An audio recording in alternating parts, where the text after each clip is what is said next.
قال المؤلف رحمه الله تعالى ونفعنا الله بعلومهم ربي زدنا علما نافعا وارزقنا فهما واسعا وعملا متقبلا برحمتك يا أرحم الراحمين.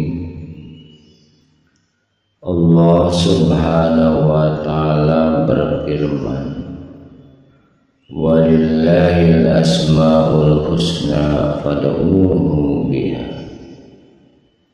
Allah mempunyai nama-nama yang baik, maka panggillah dia dengan. Al-Quran Surat Al-A'raf ayat 108. Rasulullah sallallahu alaihi wasallam bersabda, inna lillahi ta'ala tis'atan wa tis'ina isman illa wahidan man asoha dahul jannah innahu witrun yuhibbul witra huwa Allahul ladzi la ilaha illa huwa ar-rahmanur rahim al-malikul quddusus salam al-mu'minul muhaiminul azizul jabbar al-mutakabbirul khaliqul bari'ul musawwir al-ghaffarul qahhar al-wahhabur razzaqul fattahul alim al-khabirul basyidul khabirul rafi'ul mu'izzul muzillus sami'ul bashir al-hakamul adlul latiful khabirul halimul azimul ghafurus sabur al-aliyul kabirul hafizul mugisul hasibul jalilul karim al-laqibul mujibul wasiul hakimul wadudul majidul bilba'isus sahidul haqqul waqih al-qawiyul matinul waliyul hamidul muhsil mubdi'ul mu'irul muhyil mubid al-hayyul qayyumul wajidul majidul wahidul samadul qadirul muqtadir al-muqaddimul muakhirul awwalul akhirul zahirul batin al-walil muta'adil barru tawwabul mutakim al-afuwur rahim malikul mulki zul jalal wal ikram al-muqsitul jamil ghaniyul mughnil mani'u durrun nafi'un nur al-hadil badil bakir warisul rasidul sabur. Sesungguhnya Allah subhanahu wa ta'ala mempunyai 99 nama, 100 kurang 1. Barang siapa menghitungnya atau menghafalnya, ia pun masuk surga. Dia adalah ganjil atau tunggal dan menyukai bilang ganjil. Dia adalah Allah, tiada Tuhan selain Dia, yang maha pengasih, maha penyayang, Raja yang dipuja, keselamatan yang memberi keamanan, yang mengawasi yang gagah, perkasa, yang maha mengalahkan, yang maha besar, yang menciptakan tanpa tandingan, yang memberi bentuk dan rupa, yang maha pengampun, yang menaklukkan, yang maha memberi, yang memberi rezeki, yang membuka pintu rahmat, yang maha mengetahui, yang menyempitkan rezeki, yang melambangkan rezeki, yang menurunkan, yang mengangkat, yang memuliakan, yang menghinakan, yang maha mendengar, yang maha melihat, yang memutuskan, yang adil, yang ramah tamah, yang mengetahui segala sesuatu, yang maha pemaaf, yang maha agung, yang pengampun, yang memberi pahala, yang maha tinggi, yang maha besar, yang maha menjaga, yang memberi pertolongan, yang mencukupi, yang maha mulia, yang maha pemurah, yang maha mengawasi, yang mengabulkan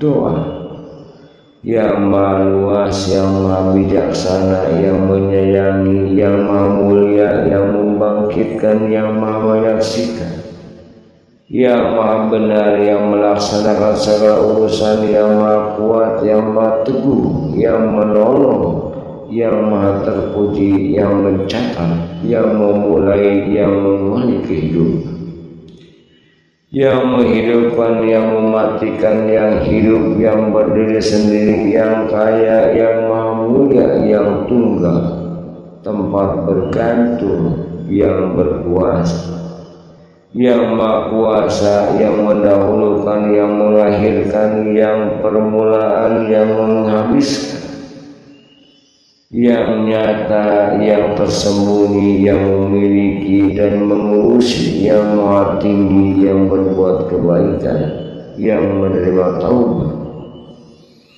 yang membalas kejahatan, yang maha pemaaf, yang penuh kasih sayang, yang pemilik kekuasaan, yang memiliki kemuliaan dan keagungan, yang berlaku adil, yang mengumpulkan, yang maha kaya, yang memberikan kekayaan, yang menghalangi, yang menimbulkan bahaya, yang menimbulkan manfaat, cahaya, yang memberi petunjuk, yang memberi hidayah, yang tidak ada tandingannya, yang maha kekal, yang tetap hidup, yang memberi bimbingan, yang maha sabar. Ketahuilah, membaca Al-Quran adalah zikir yang paling utama dan dituntut membacanya dengan seksama. Pembacaan itu memiliki cara dan tujuan.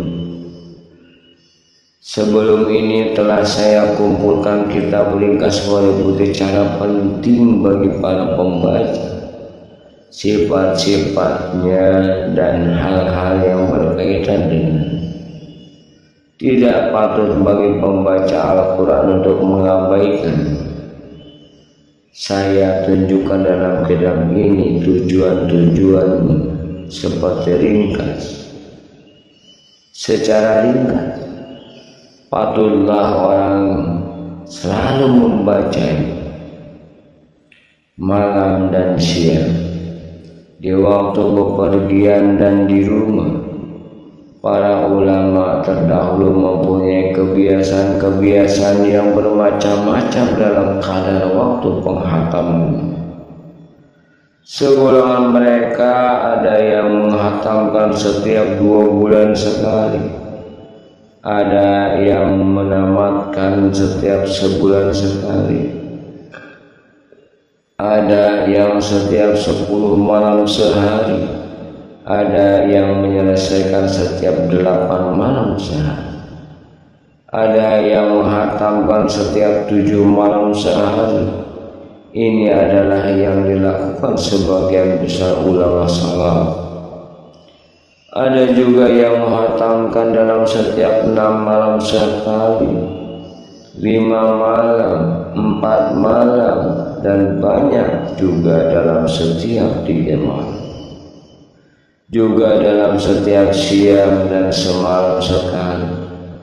Bahkan segolongan orang yang ada yang menghatamkan dalam sehari semalam 2 kali, yang lain sampai 3 kali dalam sehari semalam. Sebagian orang ada yang menghatamkan dalam sehari semalam 8 kali, 4 kali di waktu malam dan 4 kali di waktu siang. Di antaranya adalah yang mulia Ibnu Al-Khatib Asy-Syu'bi. Ini adalah penghataman terbanyak yang sampai kepada kami dalam waktu sehari semalam. Dengan isnad sahih, Ibnu Abu Daud meriwayatkan bahwa Mujahid radhiyallahu anhu menghatamkan Al-Quran dalam bulan Ramadan antara maghrib dan isya. Sedang mereka yang menghafal Al-Quran dalam satu rakaat tidaklah terhitung banyak. Di antaranya Utsman bin Affan, Tamim Al-Dari, dan Sa'id bin Jubair. Semua itu berbeda menurut keadaan. Seorang ulama terdahulu tidak menyukai penghataman dalam sehari semalam. Dalil di atas hal itu adalah yang diriwayatkan dengan isnad sahih dan dalam Sunan Abu Dawud, Tirmizi, Nasai dan lainnya. Dari Abdullah bin Amr ibnu As bahwa Rasulullah sallallahu alaihi wasallam bersabda, "La yanfaqu man qara'a al-Qur'ana fi aqalli min salas." Tidaklah bisa mengerti orang yang membaca Al-Quran kurang dari 3 hari. Adapun waktu permulaan dan penghataman maka terserah kepada pilihan pembaca. Andai kata ada yang menghatamkan dalam seminggu sekali, maka Utsman bin Affan radhiyallahu anhu memulainya pada malam Jumat dan menghatamkannya pada malam Kamis. Dalam kitabnya Ihya Ulumuddin, Imam Ghazali berkata, yang lebih utama adalah menghatamkan sekali di waktu malam dan sekali di waktu siang. Menjadikan penghataman siang hari pada hari Senin dalam sholat sunnah subuh, dan menjadikan penghataman malam pada malam Jumat dalam sholat sunat maghrib atau sesudahnya. Diriwayatkan oleh Ibnu Abu Dawud bahwa Amr bin Murrah, seorang tabi'i, berkata, mereka suka menghatam Al-Quran dari permulaan malam atau dari permulaan siang.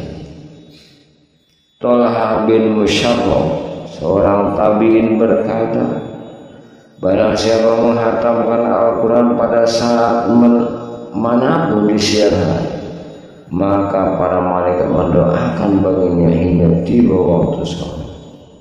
Dan barang siapa menghatamkan Al-Quran pada saat manapun di waktu malam, maka para malaikat mendoakan baginya hingga pagi hari.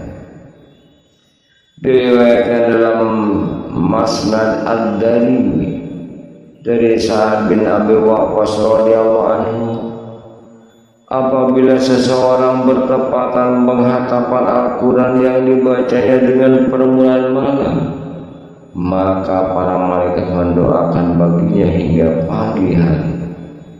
Bila mana penghatamannya bertepatan dalam akhir malam, maka para malaikat mendoakan baginya hingga sore.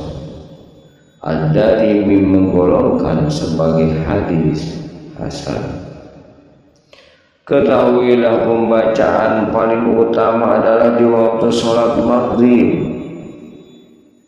Di waktu sholat, mazhab Syafi'i dan lainnya menyebutkan bahwa lamanya berdiri dalam sholat dengan membaca Al-Quran lebih utama daripada lamanya sujud. Adapun membaca Al-Quran di luar sembahyang, maka yang paling utama adalah membaca di waktu malam dan separuh malam yang terakhir lebih utama daripada yang permulaan. Dan membaca Al-Quran antara maghrib dan isya dianjurkan. Adapun membaca Al-Quran di siang hari, maka yang paling utama adalah waktu subuh. Tidak ada kemakruhan dalam membacanya di waktu kapan, bahwa di waktu-waktu yang terlarang untuk sholat, bahkan di waktu-waktu yang terlarang untuk sholat, hari-hari yang patut dipilih adalah Jumat, Senin, Kamis, hari Arafah, 10 hari pertama dari bulan Zulhijjah, bulan Ramadan, dan 10 hari terakhirnya. Wallahu a'lam bishawab.